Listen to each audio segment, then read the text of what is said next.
Toda a Escritura Sagrada é inspirada por Deus e é útil para ensinar a verdade, condenar o erro, corrigir as faltas e ensinar a maneira certa de viver. Isso para que o servo de Deus esteja completamente preparado e pronto para fazer todo tipo de boas ações.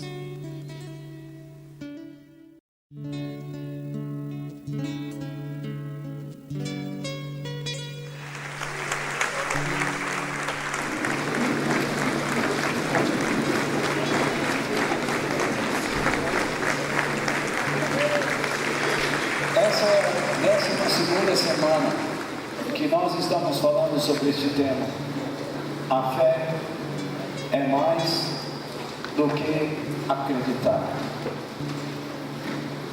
E esta é a 3ª semana que nós estamos falando sobre a fé de Abel. E nesta noite,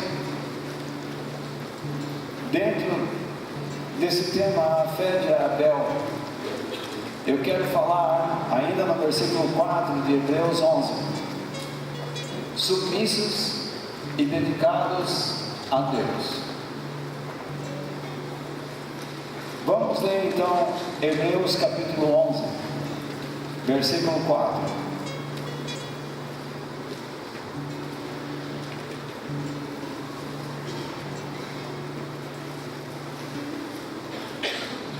Foi pela fé, vocês podem ler comigo em voz alta.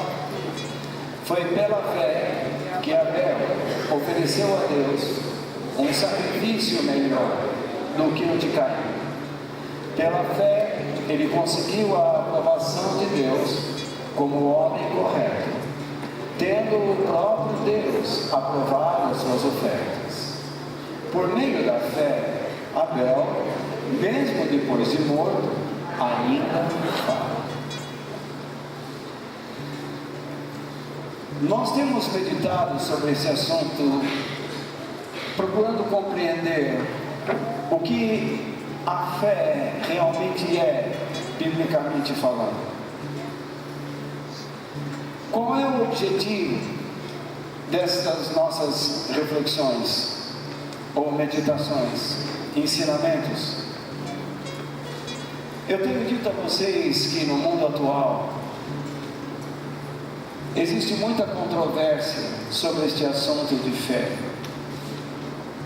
Algumas pessoas ensinam a verdade, enquanto outras, manipulando a fragilidade humana, ensinam que você precisa de fé para conseguir as coisas de Deus. Que a fé é um instrumento que Deus deu para você conseguir seu carro novo, seu novo emprego, promoções, aumento financeiro, econômico em sua casa. No entanto, o objetivo dessas reflexões é chegarmos a uma compreensão, um entendimento bíblico verdadeiro sobre o assunto. E quando nós queremos estudar sobre fé, o capítulo 11 de Hebreus é um marco dentro da Bíblia, porque ele fala de muitos homens de Deus que venceram o mundo por meio da fé. O primeiro exemplo deles é o de Abel, e ele não está lá só por questões cronológicas, entende o que eu digo? Porque Abel veio antes de Noé, Noé veio antes de Abraão. Não. Você vai entender que quando nós formos lendo e meditando, e eu espero que vocês tenham paciência comigo e com todo esse material que eu pretendo lançar para o seu coração, você vai perceber que o capítulo 11, ele vai construindo a vida de fé. Você vai perceber que através de cada exemplo, tá? É uma construção em cima de algo que foi colocado como base. Então, quando Deus escolhe Abel, Ele está dando a este homem o que? A condição, a base correta para uma vida de fé que agrada a Deus.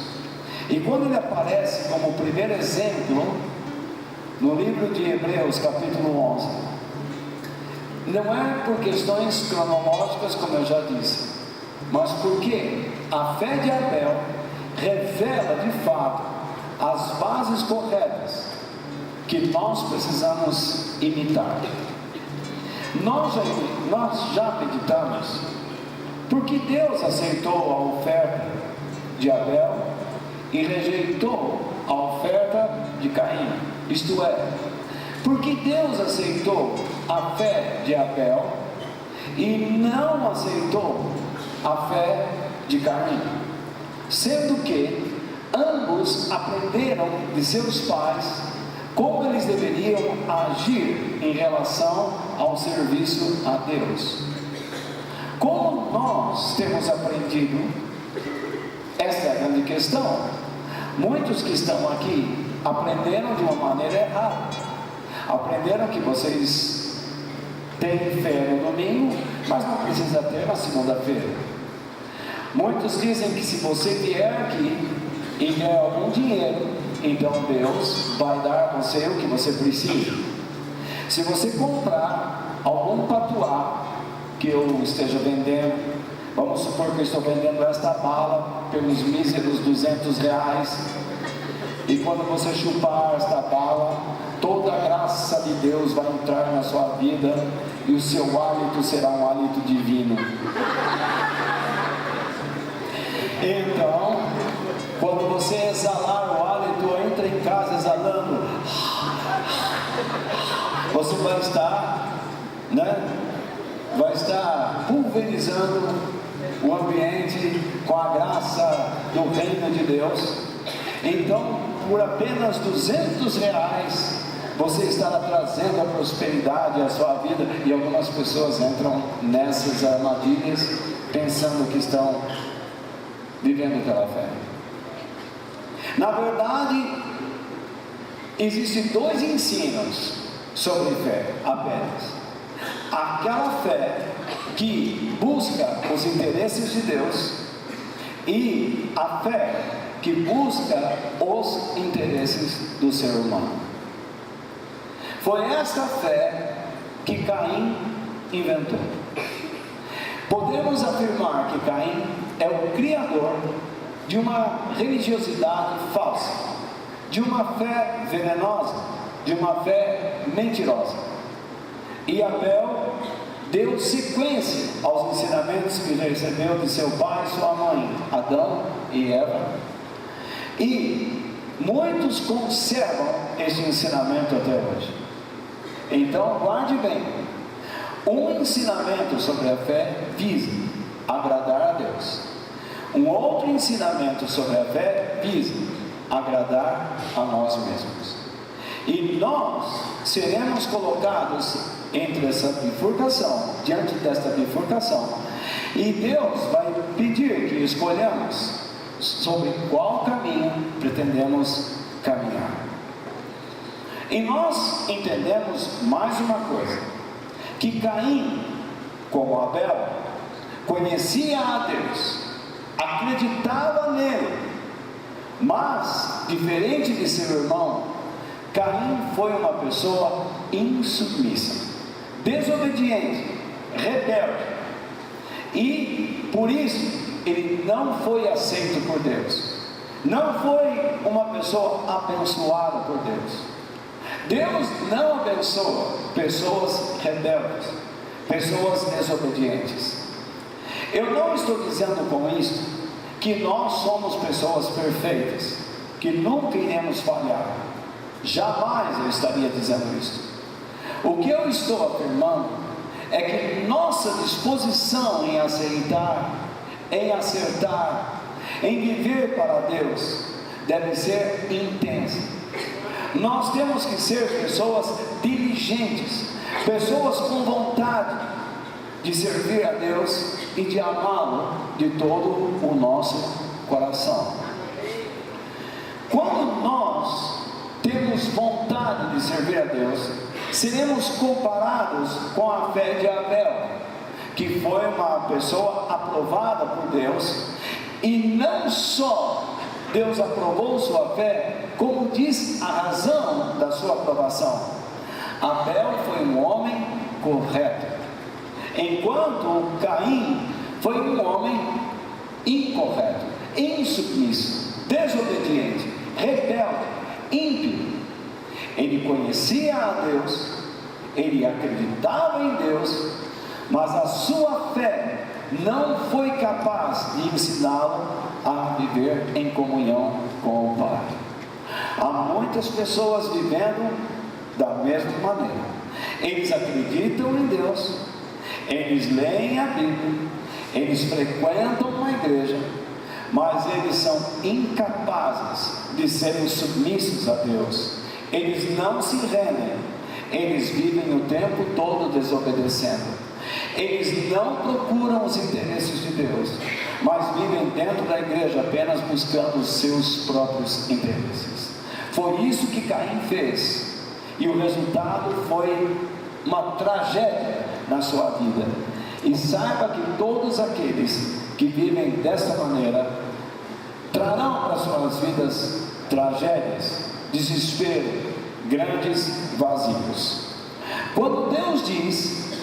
Quando a Bíblia diz que Deus aprovou a fé de Abel, o que significa este verbo aprovar, que aparece aí no versículo? Você pode ler de novo, eu quero ver a igreja lendo de novo o verso 4 de Hebreus 11. Leiam, eu não vou ler, quero ver vocês. 1, 2, 3, já!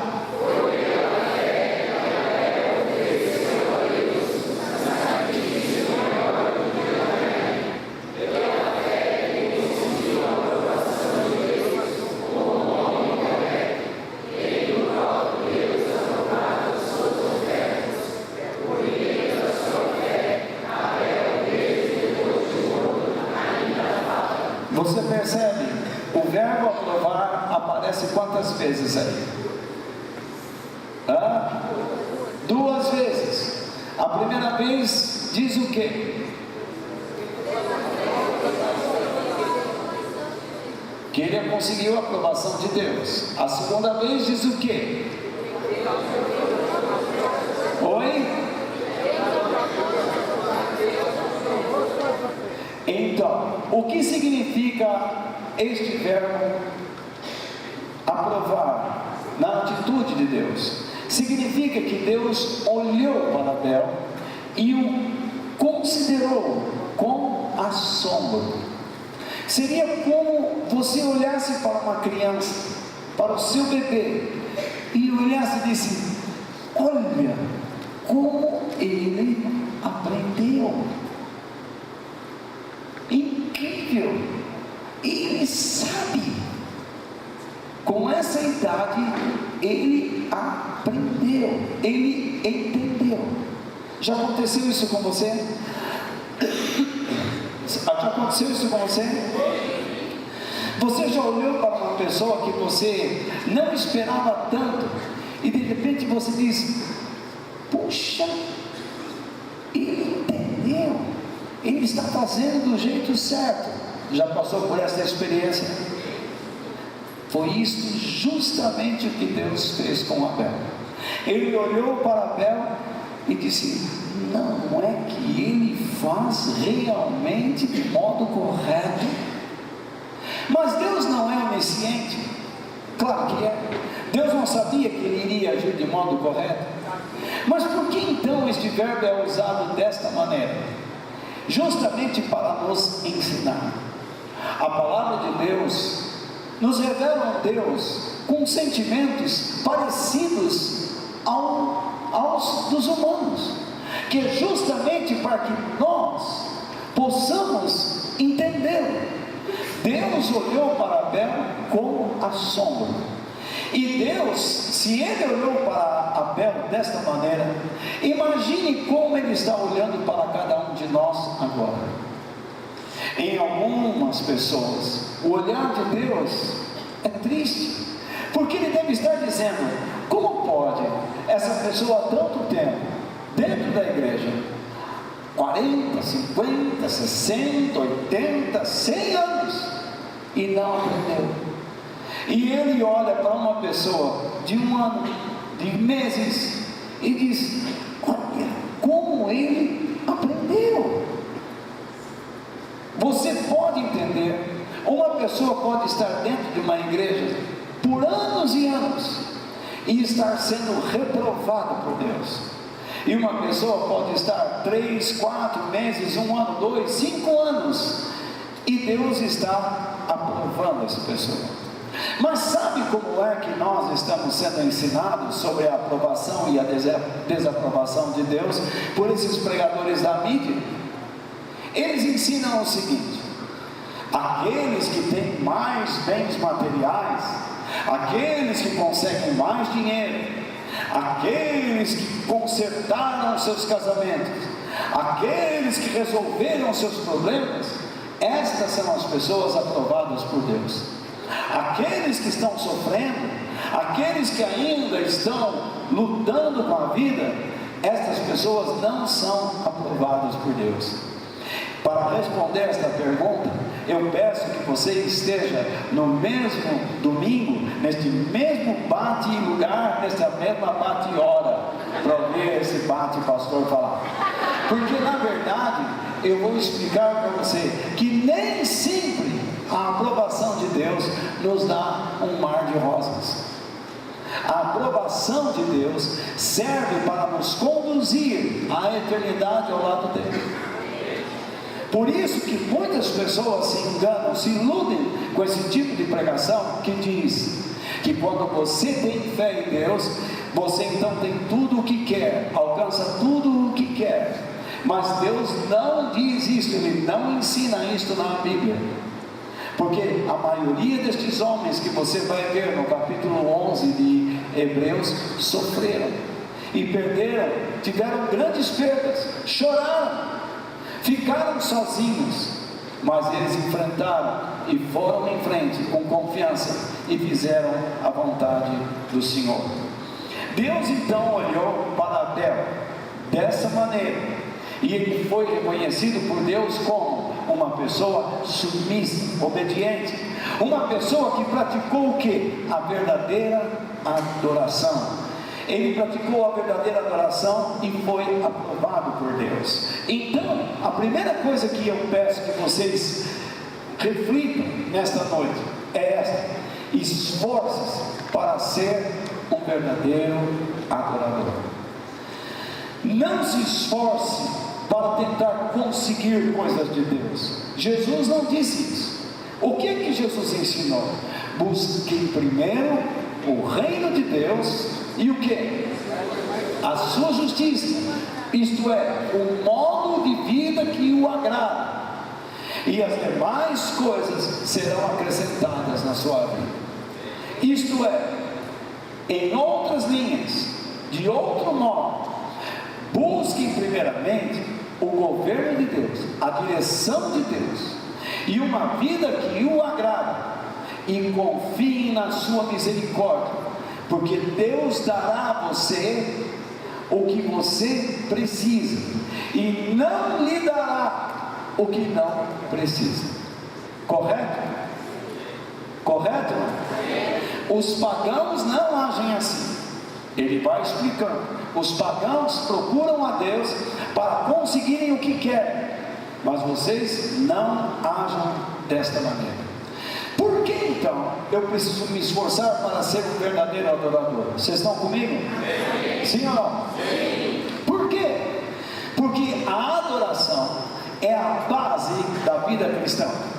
Porque o verdadeiro adorador manifesta sede e fome, prazer, desejo, satisfação em Deus. Abel sabia como adorar a Deus, e a sua fé o conduzia a adorar a Deus. Abel tinha sede e tinha prazer, tinha vontade de estar com Deus. Infelizmente, o homem se desviou do plano original de Deus. Por quê? O homem foi criado para adorar. Por isso que essa ideia de adorar a Deus, de servir a Deus, é uma ideia que se tornou um tanto inconveniente dentro de nós. Quando eu falo para alguém, você deve aprender a servir a Deus, essa pessoa começa a dizer, mas se eu servir a Deus eu não vou ganhar dinheiro. Você percebe? Eu digo, você precisa amar a igreja. Mas não é a igreja que põe comida na minha casa. Vocês já ouviram isso? Por que existem estas respostas? Por que existe essa injustiça? Porque o homem procura justificar o seu afastamento de Deus, dando respostas falsas. Ele não responde ao apelo de Deus em referência à sua originalidade. Isto é, por que ele foi criado? Quando o homem perde essa verdade, se você não entende que você nasceu para ser um adorador de Deus, sabe o que vai acontecer dentro de você? Abre-se um vazio, um buraco enorme. Você passa a viver com um vazio que você não compreende. Você pode procurar tudo o que quiser e você não conseguirá respostas para este vazio. Não é fácil viver e conviver com esse vazio. Não é fácil viver assim. Parece que a vida fica faltando pedaços. Parece que você não tem respostas para todas as coisas. Há momentos em que você se pega chorando, e logo em seguida rindo, e depois você está em depressão, e você não entende a razão da sua existência. Por isso o entusiasmo de muitas pessoas em ter prazer, em buscar o que? Amizade, sexo, dinheiro, diversão, comida, bebida. Eles se envolvem nessas coisas porque eles estão tentando preencher esse vazio interior. Eles estão tentando buscar respostas. Então você vê a humanidade hoje. Olha só o que está acontecendo lá na Síria. Por que aquele homem teve que atirar? Supostamente falando, mas é bem possível que sim, armas químicas sobre pessoas incapazes de se defender. Você sabe quanto custa um ataque, só um tiroteio desse que foi dado ontem? Cada míssil Tomahawk, daquele que saiu de um submarino ou de um navio norte-americano ou de qualquer nação do primeiro mundo, custa mais de $1,5 milhão. Sabe quantos foram atirados na Síria ontem? Mais de 100. Você vê quanto custa para destruir? Você vê quanto custa para matar pessoas? Você já imaginou esse dinheiro sendo usado para abençoar pessoas? Esse é o preço da guerra. Entendeu? Agora, será que esses ataques realmente são para resolver a situação? Eu acredito que não. Eu não acredito. Porque aquele presidente da Síria nem lá está. Ele não está lá para defender seu povo. E será que as nações que estão atacando aquele país não estão olhando aquela região como algo ou um lugar estratégico? Não é isso? Veja bem, nós temos lugares piores que aquele. Querem um exemplo? Haiti. Querem outro? Venezuela. Vai descendo, Bolívia. Por que será que ninguém ataca esses lugares? Porque não é conveniente, politicamente conveniente. Vocês estão entendendo? É ou não é? Será que eu estou totalmente errado? Como pode um daqueles maduros da vida se perpetuar? Por que esse maduro não cai do pé? Ou não é isso? Por que será que um líder africano, daqueles turões, tipo de Angola, por exemplo, tá? Que o nosso governo do PT gostava de ajudar. A filha do presidente de Angola é uma ladra, rouba demais, e eles continuam lá. Eu não vejo nenhuma bomba caindo lá. O mundo, politicamente, é uma coisa, socialmente, outra coisa. Mas tudo que vocês estão assistindo é uma preparação para um grande conflito, que vai gerar uma confusão política tão grande, que ninguém, naquele determinado momento, conseguirá resolver. É aí que irá surgir uma pessoa chamada Anticristo. Um líder político com ideias mirabolantes para tentar resolver toda a situação. E ele vai trazer respostas. E ele vai unir as nações aparentemente. Coisa que o povo de Deus esperava que Jesus fizesse. Mas Jesus disse: o meu reino não é deste mundo. O reino de Deus, por enquanto, deve estar dentro de cada um de nós. Mas vai chegar um momento em que Jesus estabelecerá o seu reino sobre a terra, e todo joelho se dobrará, e toda língua confessará que Jesus é o Senhor.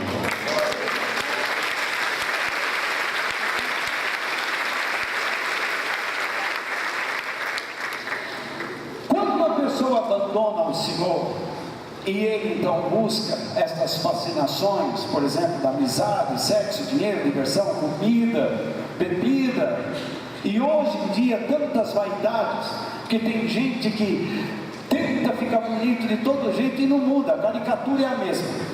Então, verdade, tem gente que fala assim: você viu agora o que eu fiz? Aí você continua a mesma porcaria. Então, por quê? Dentro a pessoa não mudou.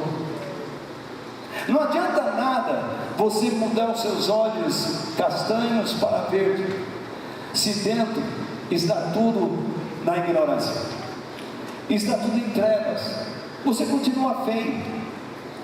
Como é bonito o ser humano que carrega a paz e o reino de Deus dentro de si. É esse o conselho que a palavra de Deus nos dá. Porque este vazio só pode ser preenchido com a presença de Deus. Nenhuma coisa nesta vida vai preencher este vazio que você carrega. Se você hoje busca a bebida, amanhã você vai estar buscando o alcoolismo. Se você busca a amizade, amanhã você se entregará ao sexo. Uma coisa vai puxando outra. Um caos chama outro caos, porque você percebe que aquilo não preenche o seu ser, e então você vai cada vez mais descambando, caindo, se denigrindo, se deteriorando, estragando sua própria vida e a sua própria mente.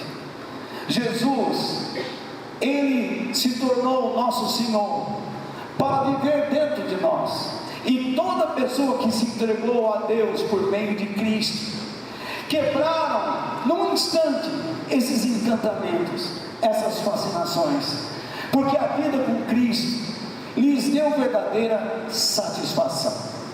Por isso nós precisamos entender uma coisa: se nós precisamos ser verdadeiros adoradores, eu tenho que definir a adoração. E a primeira pergunta é: o que é a adoração a Deus? O que isso significa? O que é adorador? O que é adorar? Você entende? Para alguns, adoração é cantar, é louvar. Para outros, está chato, gente. É que eu estou vendo gente dormindo. Acorda, desgraçado. Não, não, não. Então, vamos lá. Então, veja bem. Acorda, dona Edith, não dorme. Então, veja. Não dorme. Acorda, desgrama. Vamos lá. Vamos ver. Brincadeira. Ô, querida. Então, veja lá. Minha velhinha está tudo aí. Espalhada aí. Olha lá, a velha lá atrás. A senhora também está dormindo, né, dona Maria? Acorda aí. Certo? Vê se acorda aí. Então, veja só. O que é adorar? Algumas pessoas, vocês já viram assim? Irmão, vamos cantar um hino agora de adoração? Então, qual é o hino de adoração?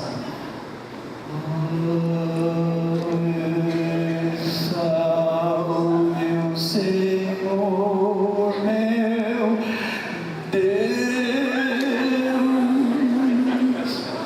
eu quero andar contigo.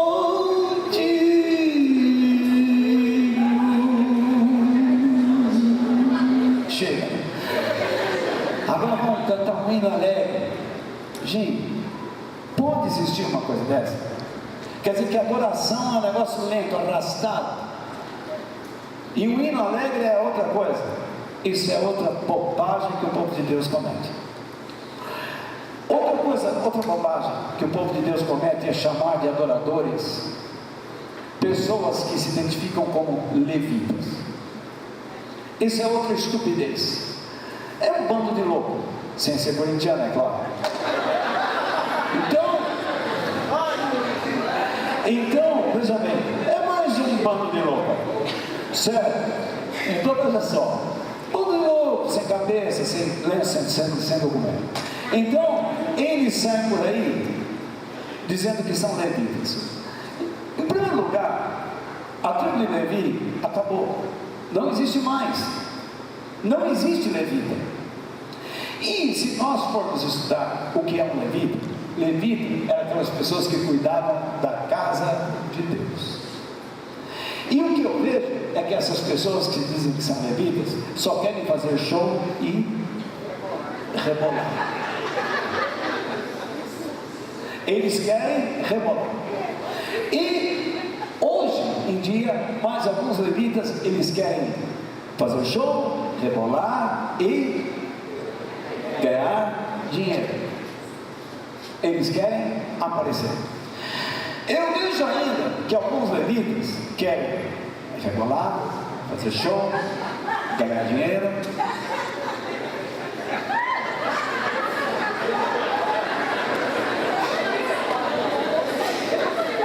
Eu rebolo bem.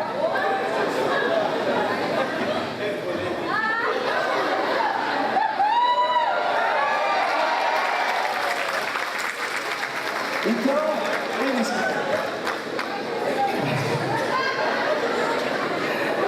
fazer show, rebolar, ganhar dinheiro e não pertencer a nenhuma igreja local.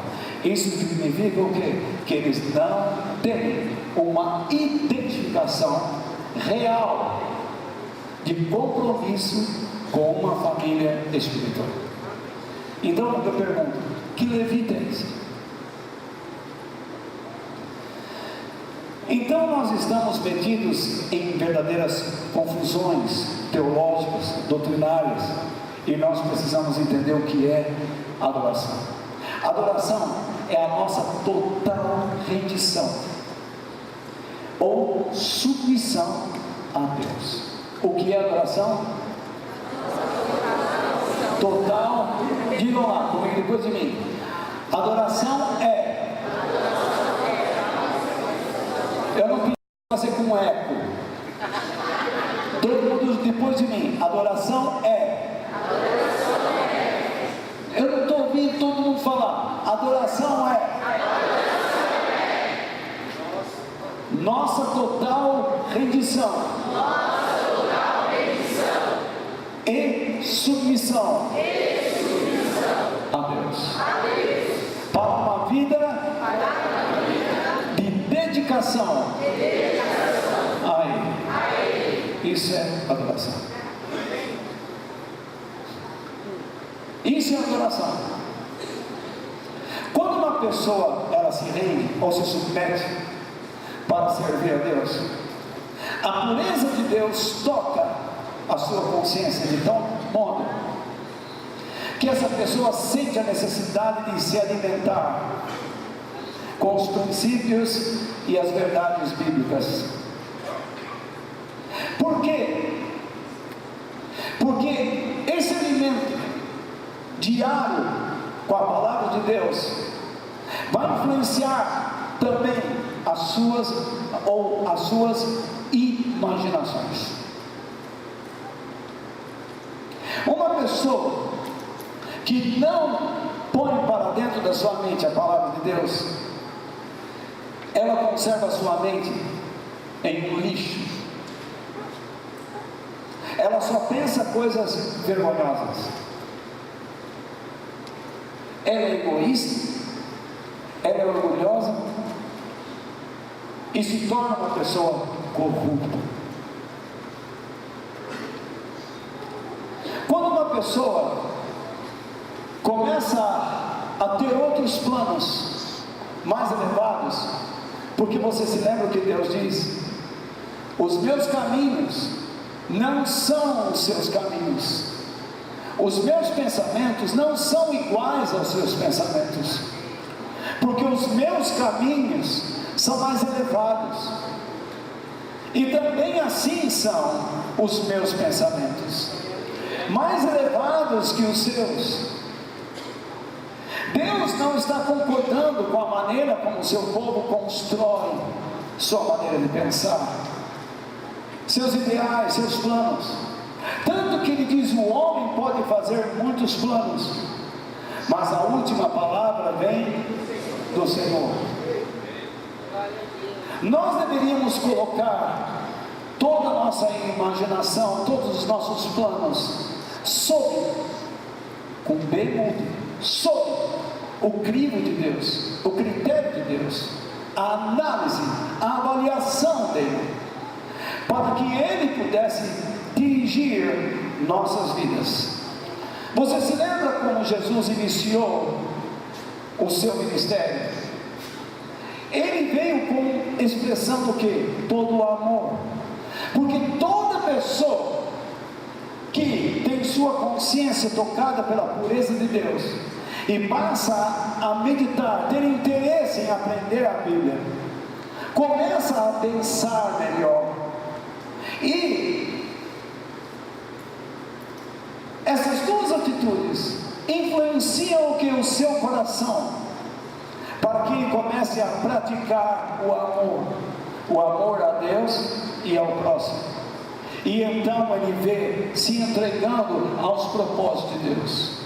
O verdadeiro adorador, então, é uma pessoa que tem uma consciência tocada pelo Espírito Santo, e ele então vai amar a Bíblia, porque ele quer uma vida mais pura, para conseguir enxergar Deus e estar próximo dele, para ser abençoado por ele. E nós percebemos esta pessoa servindo a Deus e amando o próximo, respeitando o próximo, ajudando o próximo, e isso mostra a sua entrega pessoal. Eu pediria que vocês lessem comigo agora Mateus capítulo 5, versículos 3 ao 6, para que vocês vejam o que realmente Jesus ensinou no início do seu ministério. As bem-aventuranças, eu não vou ler todas elas, mas isso que eu estou falando tem suas bases aí, em Mateus capítulo 5, versículos 3 ao 6. Acharam? Hoje, com o advento dos tablets, smartphones, é só um clique, você já tem a Bíblia lá, não é isso? Que facilidade, não precisa ir no índice do livro físico. Então, veja só, o que é que diz o versículo 3?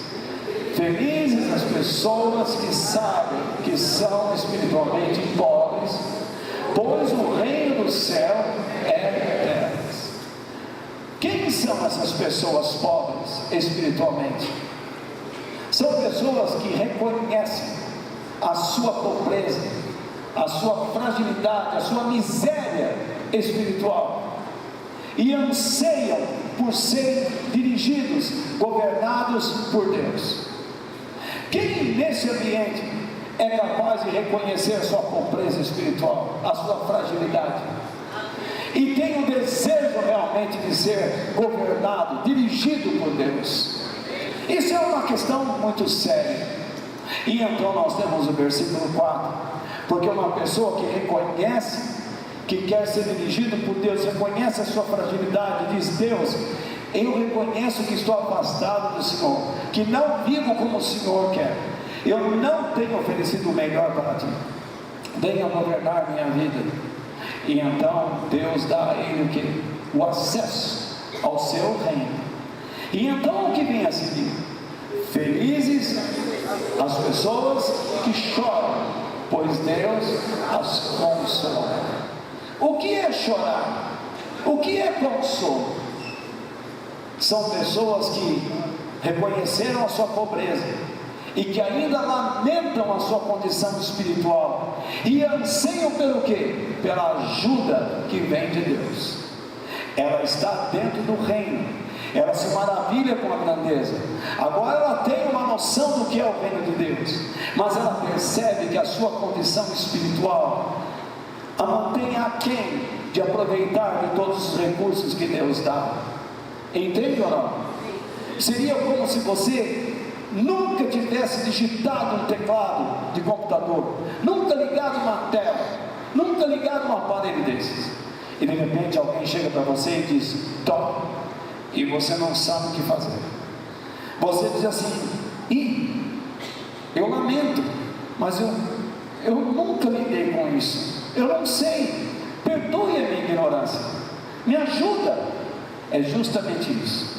Você ingressa no reino, você vê as possibilidades, você vê a grandeza, você vê o poder de Deus, e você diz: meu Pai, por causa da minha vida de pecados, por causa da minha vida afastada do Senhor, por causa da minha displicência, eu não consigo imaginar a minha vida desfrutando de tudo isso. Me ajuda, me dá coragem. E é isso que Deus vai fazer com esta pessoa. E uma vez que Deus a ajuda, então vem o verso 5, e o que diz lá? Felizes as pessoas humildes, pois receberão o que Deus tem prometido. Que é esta pessoa humilde? E o que Deus tem prometido? Uma vez que a pessoa agora recebe a ajuda de Deus, o que ela percebe? Ela viu a grandeza de Deus, ela vê a ajuda de Deus, e o que ela faz? Ela entende que para experimentar a direção de Deus e o poder do reino de Deus, ela tem que entregar a Ele os seus direitos. Ela tem que dizer: Pai, eu não vou viver mais pelos meus interesses pessoais. E aí vem o diabo: se você não viver pelos seus interesses pessoais, você não vai ficar rico, você não vai comer, você não vai ter trabalho. O que Deus está dizendo não é que você vai ser abdicado da vida, é que você vai agora inserir o reino de Deus nas suas atividades.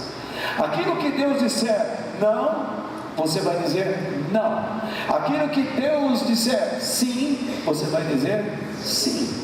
Então o que acontece? Agora você vai entregar a Deus os seus direitos, porque você agora tem uma noção de que a eternidade te espera, e você espera pelas promessas eternas de Deus.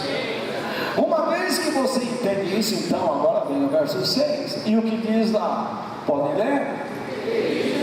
Felizes as pessoas que têm fome e sede de fazer a vontade de Deus, pois Ele as deixará completamente satisfeitas. Ou não é isso? O que isso quer dizer? Que a transformação espiritual e moral foi tão grande nessa pessoa, foi tão grande. O reino de Deus, você se impactou, você recebeu a ajuda dele, você lamentou a sua condição, você agora entregou a Deus os seus direitos, porque você está impactado, você agora crê na eternidade. Como é que uma pessoa pode viver a vida inteira numa igreja e não acreditar na eternidade? Não acredita em céu e nem inferno? Como é que uma pessoa pode viver de qualquer jeito dentro de uma igreja e achar que vai para o céu quando vive uma vida desviolada, uma vida apática, sem compromisso algum. É impossível. Não é o que Jesus está dizendo aqui. O que Ele está dizendo aqui é que agora você crê na eternidade, você quer ir para lá. E para ir para lá você tem um preço. Qual é o preço? Fazer a vontade de Deus. O que antes você não fazia. Antes você fazia a sua vontade. Antes você queria fazer o que vinha à cabeça. Agora não. Os seus direitos foram colocados na cruz. Você os entregou a Deus. Agora você quer fazer a vontade dele. E então você quer ir para a eternidade. Então, uma pessoa assim que faz a vontade de Deus, o que vai acontecer? Deus, observando o seu intenso prazer em fazer a sua vontade, vai fazer com que esta pessoa fique plenamente satisfeita. Antigamente você não ficava satisfeito se não tomasse aquele sorvete no sábado à noite. Hoje você fica satisfeito se Deus visita e revela uma verdade a você. Algumas pessoas ficavam satisfeitas quando poderiam dar um soco na cara de um inimigo. Hoje você fica satisfeito quando você é humilhado injustamente e recebe de Deus toda a coragem, todo o consolo. É incrível. Eu sei que é difícil explicar isso. Algumas pessoas que estão aqui vão dizer, isso é loucura. Mas para aqueles que sabem, que experimentam isto, sabem que isto é verdadeiro. Antigamente você deixava a sua família em casa e ficava satisfeito quando uma menininha se apresentasse para você, homem, ou um menininho se apresentasse para você, mulher. E então você saía e tudo mais. Agora você fica satisfeito porque Deus está restaurando a sua família e fortalecendo a sua casa, e você e sua casa servindo a Deus.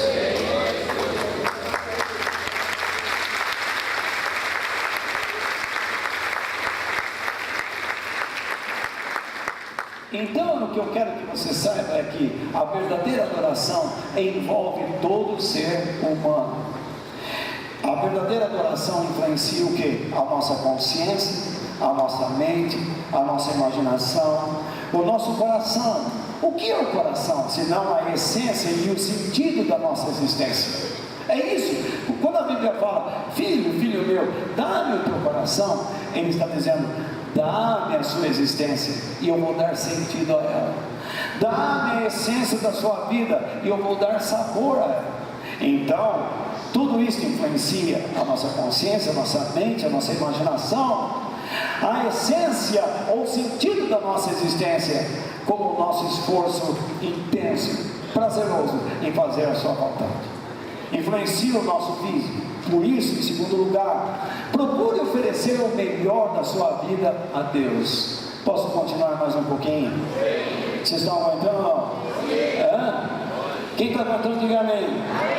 Quem não está aguentando, diga Jesus me salve. Pode ir embora. Então, procure oferecer o melhor da sua vida a Deus. Vamos ver o que Abel ofereceu lá em Gênesis 4:4. Eu já coloquei aqui no slide. Leiam comigo. Abel, por sua vez, pegou o primeiro carneirinho nascido no seu rebanho, matou-o e ofereceu as melhores partes ao Senhor. O Senhor ficou contente com Abel e com a sua oferta. A semana que vem eu vou explicar muito melhor sobre isso. Por que essa questão de morrer e etc e tal, de sacrifício e tudo mais, pretendo falar sobre isso. Qual é o sentido de se oferecer as melhores partes ao Senhor?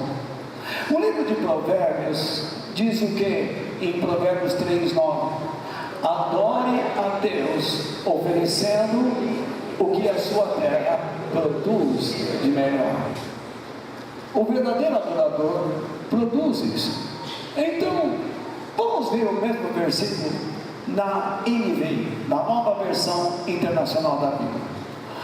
honre o Senhor com todos os seus recursos e com os primeiros frutos de todas as suas plantações. Muito bem. O que isso significa? Você vê alguma diferença? Não existe diferença entre a nossa versão e a versão internacional. Não existe. Não tem diferença alguma. Então eu vou correr aqui. Está funcionando? 1, 2, 3, 4, 5, 6, 7. Mais um. Adore a Deus oferecendo o que se atreva, produz de melhor. Não é isso? Aí nós vimos na nova versão. Honre o Senhor com todos os seus recursos. Em outras palavras, honre o Senhor com os teus ganhos e com a primeira parte dos teus rendimentos. É isso. Tá? É isso que Deus nos ensina. Mas quem tem essa coragem? Veja, esse é o verdadeiro sentido bíblico da atitude de um verdadeiro adorador. Ele oferece o melhor de si a Deus e confia nele. O melhor de si abrange que área de nossa vida? A área espiritual, a área psicológica e a área física. Ou não é? Sim ou não? Você não é espírito, alma e corpo? Olhe para mim, por favor. Você é espírito, alma e corpo? Mas parece que alguns só são espírito e alma.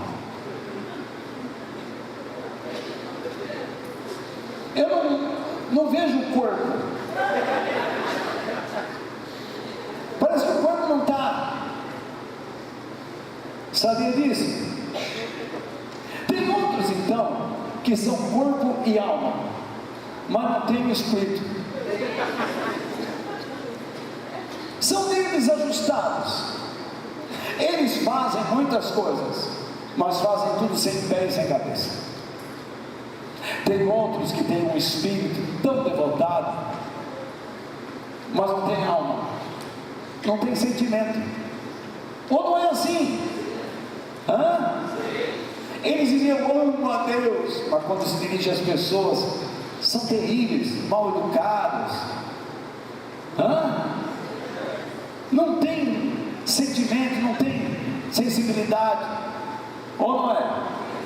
Tem outros que são apenas alma, vivem fluindo.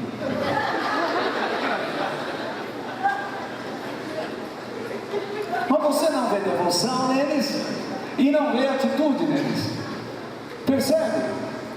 Se nós queremos servir a Deus, nós temos que servir a Deus com o melhor de nós. Eu ganho dinheiro, eu recebo dinheiro, eu dou o melhor para Deus. O primeiro do meu rendimento vai vir. Eu não protelo isso, não prorrogo isso. Esta é a minha atitude. Eu tenho que ser o exemplo. Eu tenho que ser o exemplo. Se vocês não seguirem esse exemplo, vocês estarão errando. Eu desconfio de pessoas que não dão a Deus o que é de Deus. Eu tenho que ser uma pessoa espiritual, claro, mas não nos meus moldes, nos moldes bíblicos. Eu tenho que oferecer a Deus a minha área psicológica, porque essa é a área problemática da minha vida e da sua também. É onde estão os nossos pensamentos, os nossos sentimentos, os nossos desejos, e isso tudo precisa ser muito equilibrado. Não é fácil isso. Tem horas que dá vontade de chutar o balde, ou não é?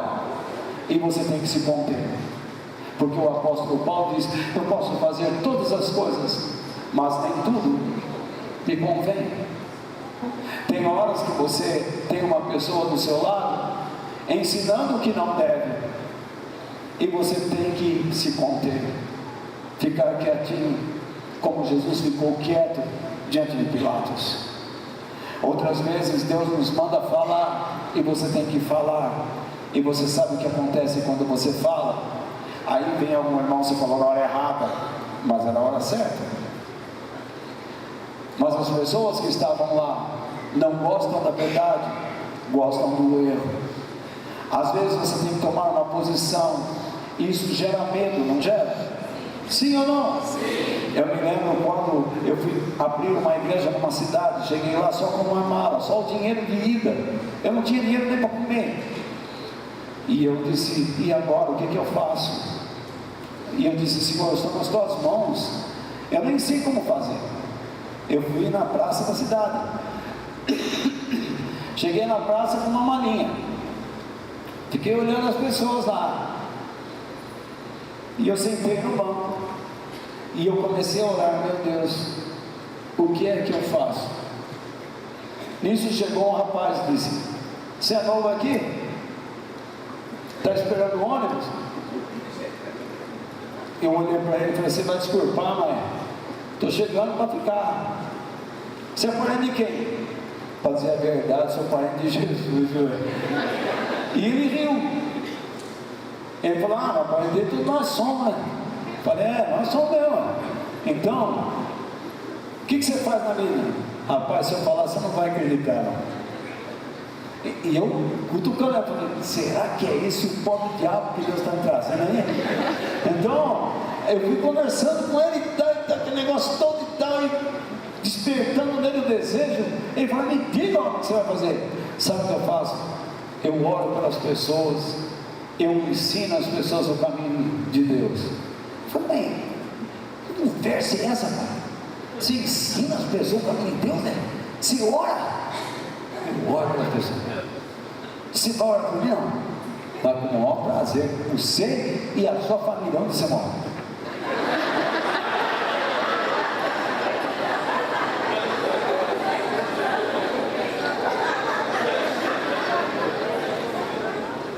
Pensa que é só com você? Cheguei lá, ele me levou lá, nós eu comecei a orar, manifestou um demônio da irmã dele. Ela começou a cair, rolar no chão, e disse, sai, aquele negócio todo, saiu o demônio. Aí a mulher, a velha, chinela havaiana, queria tirar o chinelo e bater na filha. Não. Aí eu respeito o convidado. Aí o rapaz foi impressionado com aquela situação. Ele disse, mas o que é isso que está acontecendo? Eu vou te explicar. Nisso a mulher foi lá no muro, chamou a vizinha.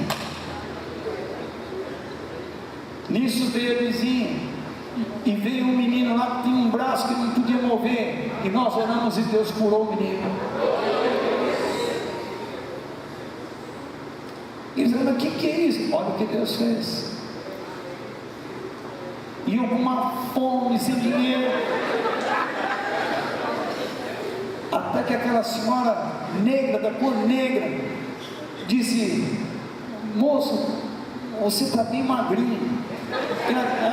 Bem magrinho. Voltei às raízes. Então, aí, ela disse assim, você não está com fome? Ele disse, dona, se eu falar para a senhora que eu não estou, eu estaria mentindo, né? Aí ela falou, tem um arrozinho, feijão que o senhor deu do almoço aí. Falei, meu Deus do céu, pode ser. Aceita uma linguiça? Uma linguiça, um frango, um porco, o que é?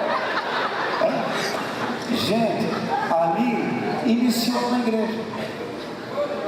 Você vê, sem mentira, sem enganação, tentando ajudar as pessoas, orientando, explicando, pagando um preço.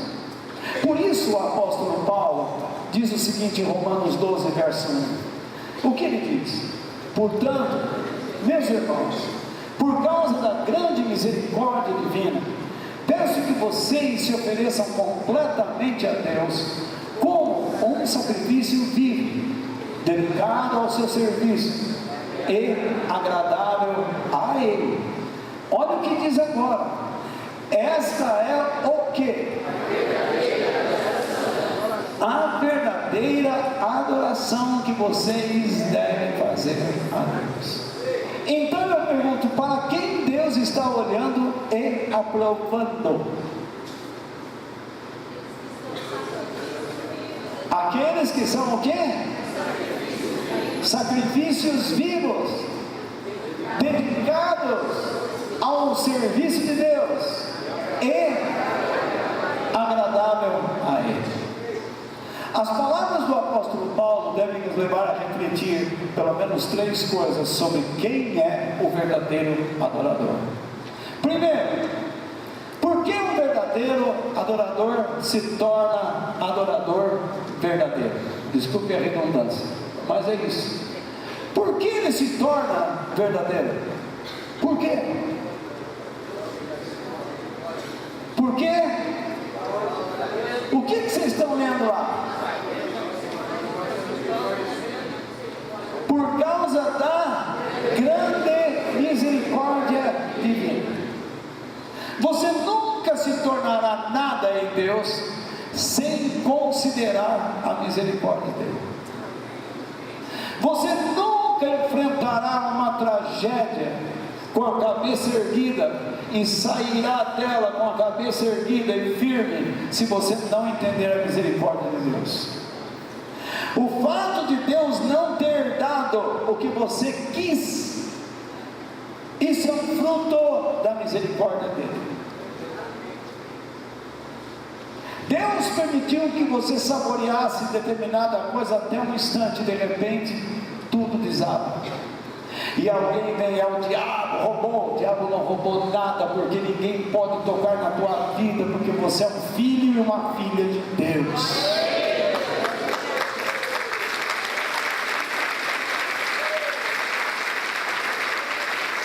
Aplauda o Senhor, Ele deve ser louvado e exaltado.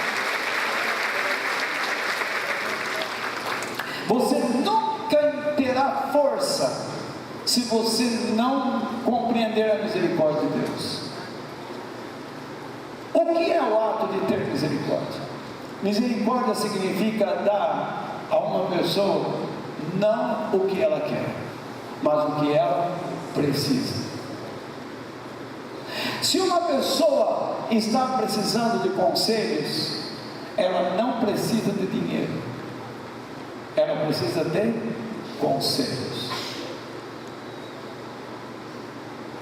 Mas algumas pessoas, para se livrarem de alguém, lhes dão dinheiro.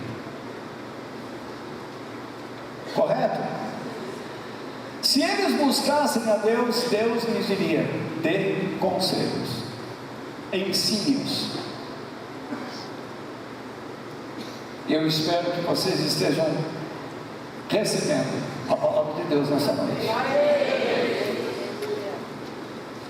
Todo aquele que se entregou a Deus por meio de Cristo sabe que nunca seria abençoado se continuasse andando fora dos seus termos.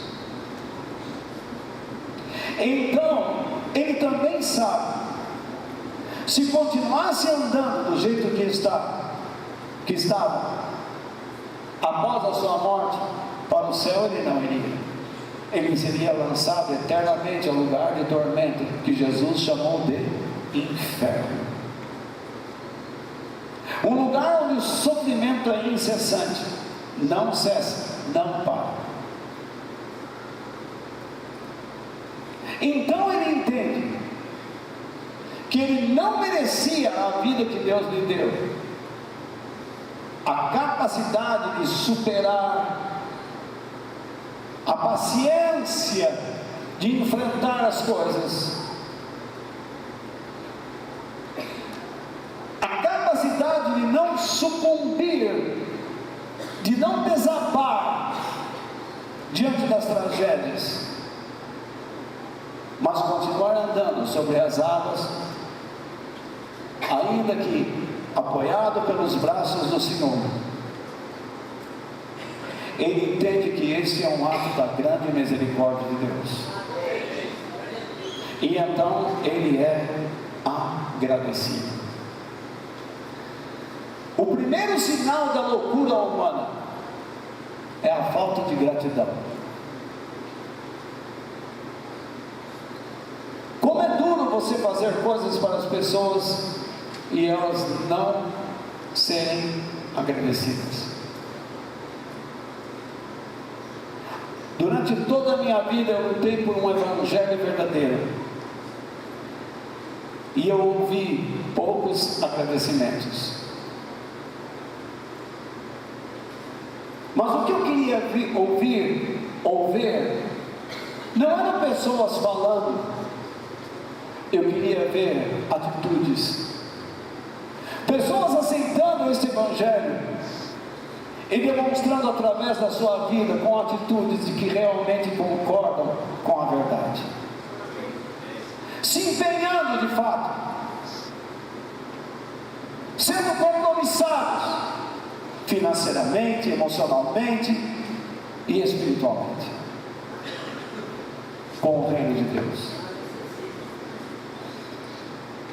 Uma pessoa que recebe misericórdia e a compreende, ele será misericordioso. Jesus disse: eu tive fome e não me deste de comer. Eu tive sede e não me deste água para beber. A igreja neste mundo precisa de você, mas não precisa de uma vida sem compreensão. Precisa de uma pessoa que esteja disposta a aprender para não cometer esses abusos que estão sendo cometidos por aí, a ponto de afastar as pessoas dos caminhos do Senhor. O apóstolo Paulo diz: peço que vocês se ofereçam completamente a Deus como um sacrifício vivo, dedicado ao seu serviço e agradável a Ele. Essas palavras se encaixam perfeitamente em Mateus capítulo 5, versos 3 ao 6, que nós acabamos de ler. Uma pessoa quer o reino de Deus, então agora ela vai se sacrificar. Não existe vida cristã sem adoração, e não existe adoração sem sacrifício. E não existe sacrifício sem misericórdia. Foi por isso que Jesus disse: misericórdia quero e não sacrifício. Porque tem gente que só se sacrifica, pode gastar a noite inteira aqui, mas não age com misericórdia. Ele não sabe o que deve oferecer às pessoas, e nem à sua própria família. Há homens que são incapazes de dizer às suas esposas que amam, porque são incapazes de agradecer toda a ajuda que delas recebem. E há mulheres que são incapazes de dizer aos seus maridos que o amam, porque são incapazes de perceberem toda a ajuda que receberam dele. Preferem viver um lar em destruição, preferem viver debaixo de escuridão intensa, em vez de serem humildes e buscarem viver pelo governo de Deus, ou uma vida que agrada a Deus. Portanto, todo aquele que foi vivificado por Deus em Cristo se dedica a Deus completamente ao seu serviço, porque esta é a verdadeira adoração. Porque quem assim não faz, não é adorador. E o verdadeiro adorador tem fome e sede de fazer a vontade de Deus, como nós vimos. A terceira coisa que Paulo nos ensina nesses versos é a verdadeira expressão. Esta é a verdadeira adoração que vocês devem oferecer a Deus. E ele não está falando de cantar, porque há pessoas que cantam muito bem e são adoradores falsos, mentirosos, nunca comprometidos com o reino nas três áreas. Eles vivem sem a preocupação de avaliarem a si próprios, para saberem se estão vivos ou não. Porque o apóstolo Paulo diz que o sacrifício tem que ser um sacrifício vivo. Não é morto. O morto representava no Velho Testamento aquele que morreria, mas aquele que morreu e ressuscitou representa aqueles que morrem para si mesmos e vivem para Deus.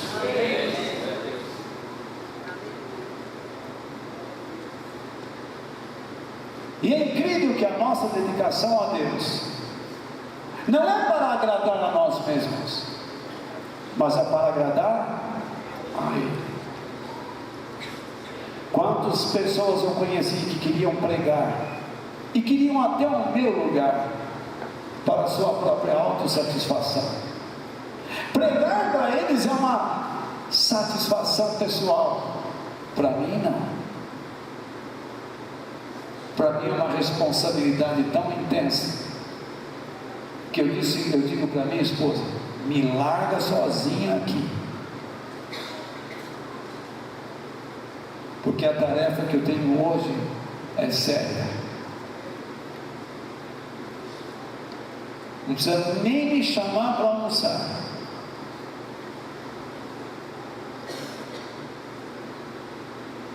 Sou eu, Deus e a Bíblia.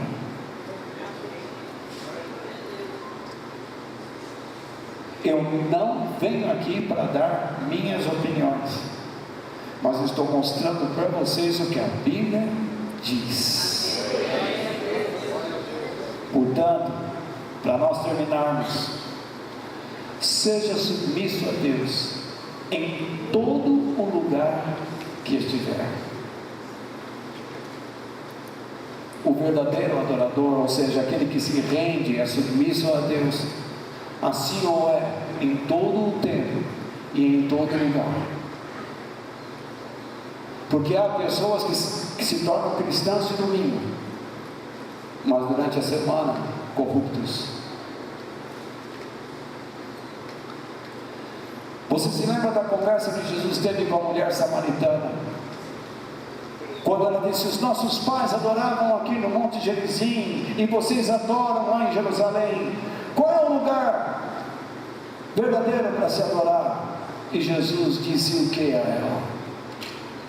Em João 4, 23.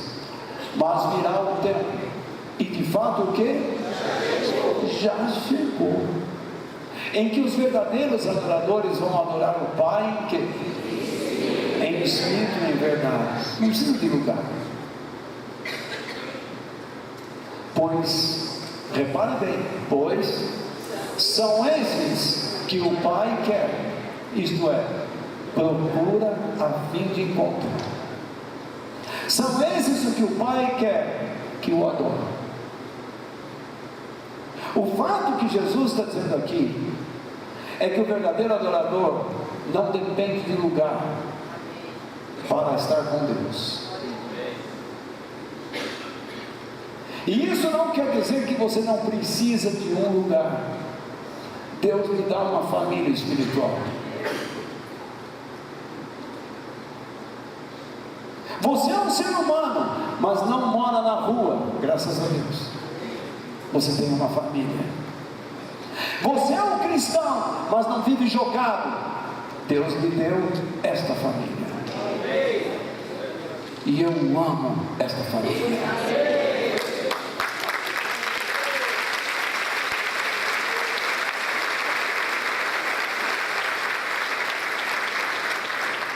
Ele disse: mulher,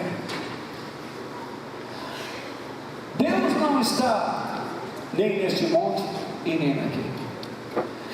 Deus está com aqueles que o adoram na realidade da sua presença, reconhecem a Deus como realidade.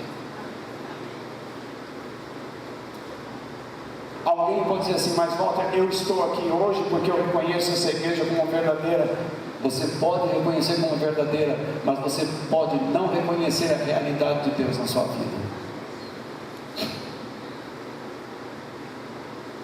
Você pode gostar de mim, mas você não gosta da minha doutrina. E eu digo a vocês, se falto com a modéstia, me perdoem, mas a minha doutrina é apostólica. E não sou apóstolo.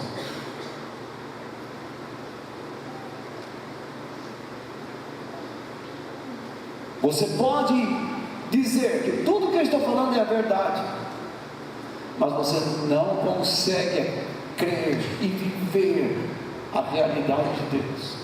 Você acredita que Ele existe, mas a sua fé ainda não é suficiente para viver ao lado de Deus. Você deve viver a vida de Deus em todos os lugares. No lar, no trabalho, na igreja, no lazer. O adorador, ele estuda e medita na Bíblia, como eu já disse, para encher sua mente com os princípios que fluem da palavra de Deus, porque ele quer oferecer o melhor de si a Deus e viver uma vida correta. Saiba que é Deus quem lhe dá a verdadeira religiosidade, espírito. Saiba que é Deus quem lhe dá equilíbrio psicológico. E saiba que é Deus quem lhe dá o alimento diário, dando-lhe saúde e força. É Ele quem lhe dá o dinheiro. Portanto, eu devo dar a Deus o que é de Deus. Deus não quer tudo, porque nós precisamos viver. E na sua misericórdia Ele diz: eu quero uma parte, porque você só me desonrou, agora você vai me honrar, e isso será público. Você vai me honrar espiritualmente, psicologicamente e financeiramente. Eu aprendi isso desde cedo. Não a fazer barganha com Ele, nada disso. Não é que eu vou dar 5 mil e Deus vai me dar relativamente a 5 mil, nada disso. Isso é besteira. Mas como é bonito você ver uma criança, quando recebe 10 reais do seu pai, diz: esse 1 real é de Deus. Essa pessoa vai ser ajuizada, ao passo que uma pessoa velha vai se tornar descabeçada e compulsiva, porque não sabe se conter, não aprende a ter disciplina.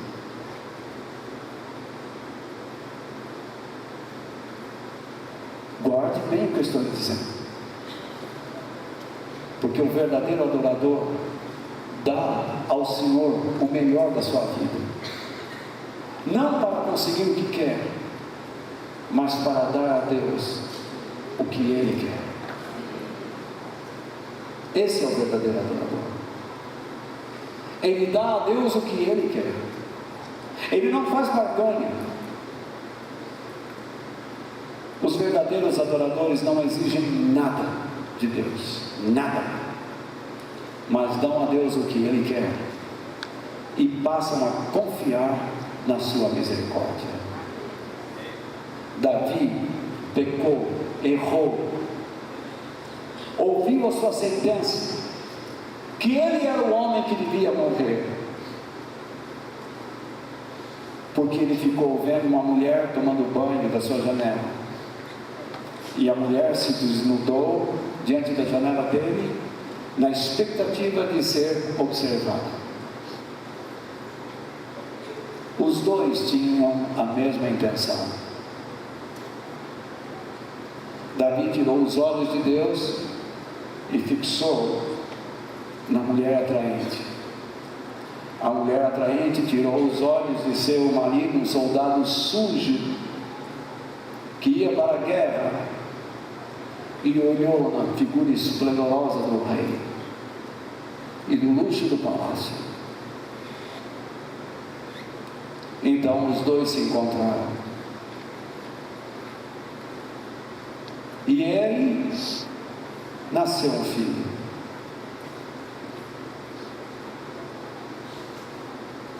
E então Davi, para esconder o seu erro, disse para o marido: vá deitar com sua mulher, porque ele já sabia que ela estava grávida. E quando outro dia vinha a notícia, Urias não dormiu com a mulher dele. Mas onde ele dormiu? Na porta. Ele quer voltar à guerra. Como vou resolver isso?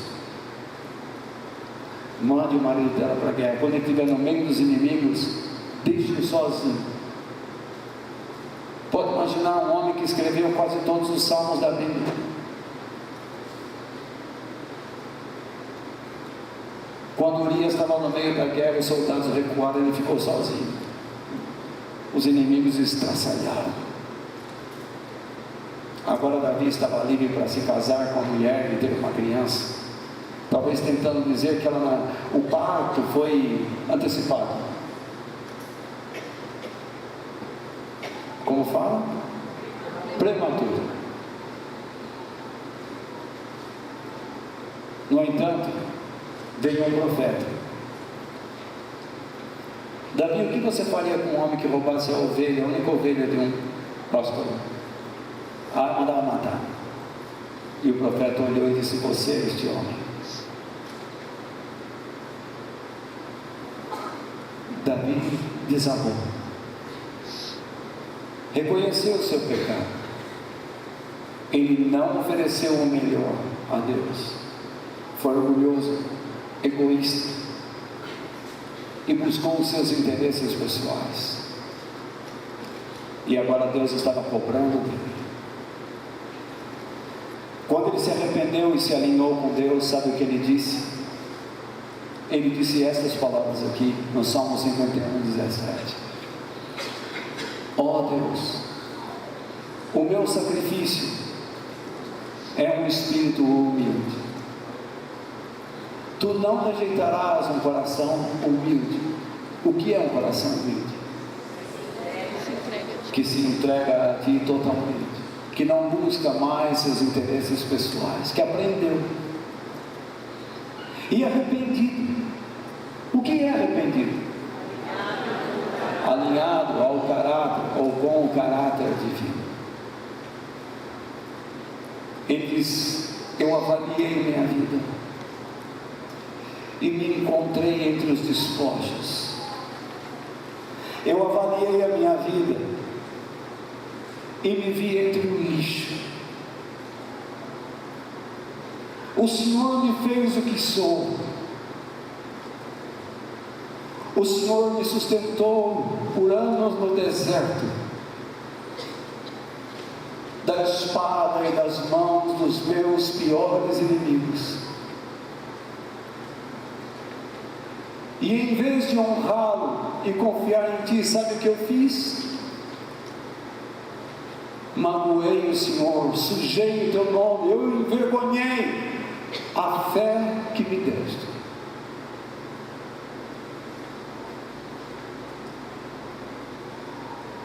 E avaliando a minha vida, vi o quão afastado estive do Senhor. A criança que nasceu, o Senhor não permitiu que vivesse.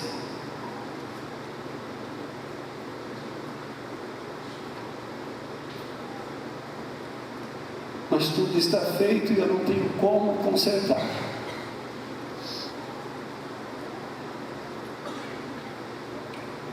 Tudo de ruim está colocado diante do Senhor. Tudo que não presta, eu joguei na tua face. Mas tem uma coisa que eu quero oferecer ao Senhor. Eu quero voltar a ser quem eu era, a ter o coração que eu tinha, a ter a alegria que o Senhor me dava, para escrever as poesias,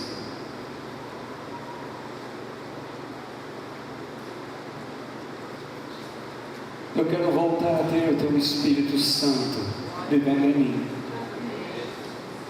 Então, o meu sacrifício não será de nenhum animal, porque eu não vou fazer nesse momento um circo. Eu não quero que as pessoas olhem para mim e vejam um rei arrependido. Eu quero entrar na tua presença com o meu coração estragado, mas hoje humilhado, entregando ao Senhor os interesses. Eu busquei os meus interesses e errei, e me arrependo, e me alinho com o teu caráter. Esse tipo de pessoa, eu tenho certeza que o Senhor não rejeitará.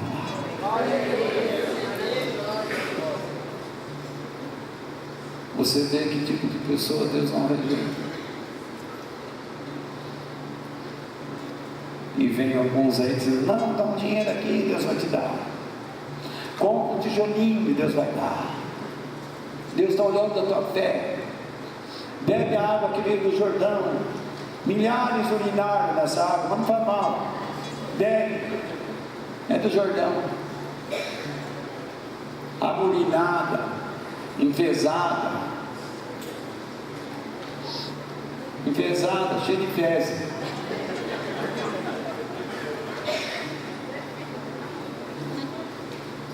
Bebe, cheio de bactéria. Bebe. Tem animal que já morreu lá em cima, lá, está morto lá, tá desintegrando. Vai bebendo, mentindo. Meu irmão, você quer ser uma pessoa abençoada por Deus? Aí está o caminho.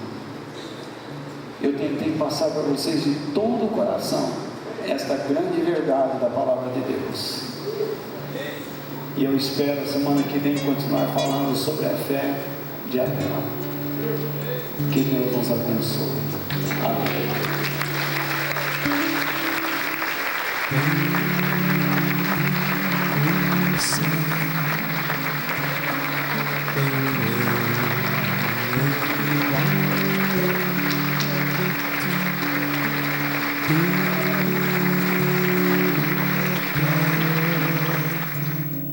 Em quem tenho mais prazer,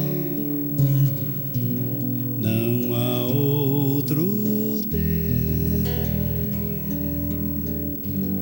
semelhante a ti.